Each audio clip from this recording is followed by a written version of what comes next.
அனைவருக்கும் வணக்கம். நெத்திலி மீன் குழம்பு ஒரு முறை இந்த மாதிரி சமைச்சு சாப்பிட்டு பாருங்கள். ரொம்ப சுவையாக இருக்கும். தேவையான அளவுக்கு நான் எண்ணெய் ஊற்றிக்கிட்டேன். எண்ணெய் சூடான பிறகு 1/2 ஸ்பூன் கடுகு, 1 ஸ்பூன் வெந்தயம், 3 பச்சை மிளகாய், 1 வெங்காயம், தேவையான அளவுக்கு கருவேப்பிலை சேர்த்துட்டு நல்லா வதக்கி விட்டுறேன்.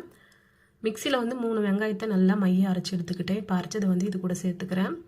இப்போ இது நல்லா வதங்கி வரணும். தக்காளியை நான் 3 தக்காளி மிக்சியில் அரைச்சி எடுத்துக்கிட்டேன்.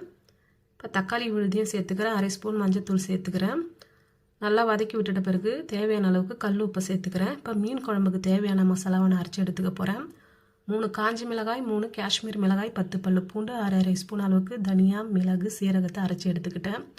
இப்போ அரைச்சி விழுதை இது கூட சேர்த்துக்கிறேன். இது கூட சேர்த்துட்டு நல்லா வதக்கி விட்டுடணும். இப்போ காரத்துக்கு ஏற்ற மாதிரி 2 ஸ்பூன் அளவுக்கு மிளகாய்த்தூள் சேர்த்துக்கிறேன். மிளகாய்த்தூள் சேர்த்துட்டு 1 நிமிஷம் நல்லா வதக்கி விட்டணும்.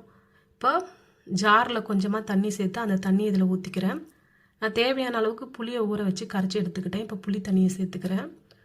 புளி தண்ணியை சேர்த்துட்டு தேவையான அளவுக்கு நார்மல் தண்ணியை சேர்த்து நல்லா கொதிக்க வச்சு எடுத்துக்கணும். குழம்பு நல்லா கொதித்து வரணும். குழம்பு நல்லா கொதித்து வந்த பிறகு இப்போ நெத்திலி மீனை சேர்த்துக்கிறேன். நான் தேவையான அளவுக்கு மீனை வாங்கி சுத்தமாக கழுவி எடுத்துக்கிட்டேன். லாஸ்ட்டாக கொஞ்சமாக ஒரு கைப்பிடி அளவுக்கு கொத்தமல்லி தூவி ஒரு 5 நிமிஷத்துக்கு மூடி போட்டு ஓப்பன் பண்ணால் சூப்பரான சுவையான நெத்திலி மீன் குழம்பு ரெடி ஆகிடுங்க. சூடான சாதத்தில் ஊற்றி சாப்பிடும்போது ரொம்ப சுவையாக இருக்கும். நீங்களும் ட்ரை பண்ணி பாருங்கள். இது செய்யறதுக்கு ரொம்ப ஈஸி தான். பிடிச்சிருந்தா சப்ஸ்கிரைப் பண்ணுங்கள், லைக் பண்ணுங்கள். Thank you. Follow me. Please subscribe பண்ணுங்கள்.